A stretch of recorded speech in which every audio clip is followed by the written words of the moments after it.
All right, so my kiddos requested orange chicken and tempura shrimp. I'm going to make that for them. And tonight I'm going to give Mongolian beef a go for Mark and I.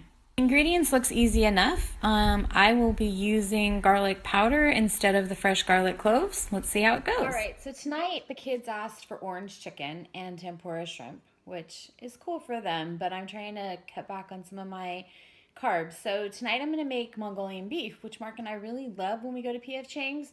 So hopefully this recipe is very similar. I got some thinly cut steak at the store yesterday, okay?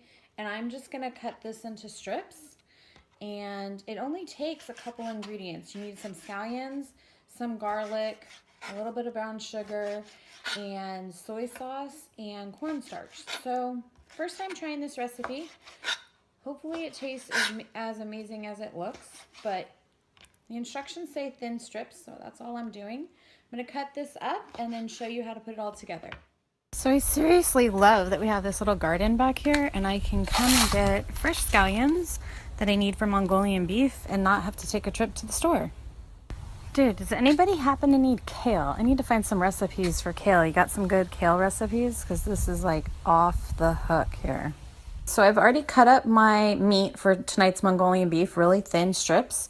Measured out my ingredients of cornstarch, brown sugar, garlic, ginger, and soy sauce. All right, we're gonna start our sauce first. So we put our soy sauce, water, brown sugar, and garlic and ginger, and we simmer it. It may look like it's a lot, but I'm doing a double batch, so I had 2 pounds of meat. So I'm gonna mix all that in well. I just want to make sure that the brown sugar and the spices all get incorporated. This recipe called for fresh garlic and ginger, but it's okay. So now we're going to bring this to a boil and then reduce it and let it simmer for 10 to 12 minutes.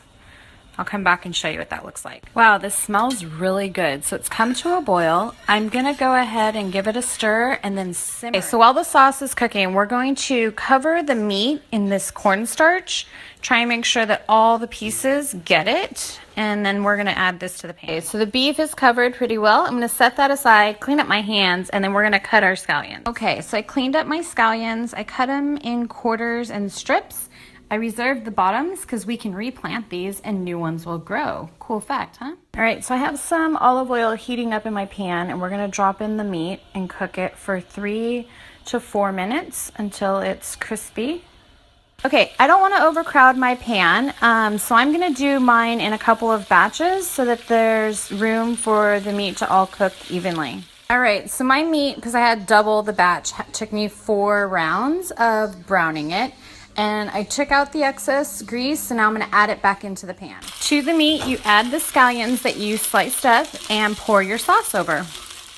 Now, once the sauce is in here, you let this simmer for another 3 to 5 minutes, and then it's done. Dang, this really smells amazing. Not sure how I'm gonna wait until dinner to eat it. Super easy, hope it tastes as good as it looks.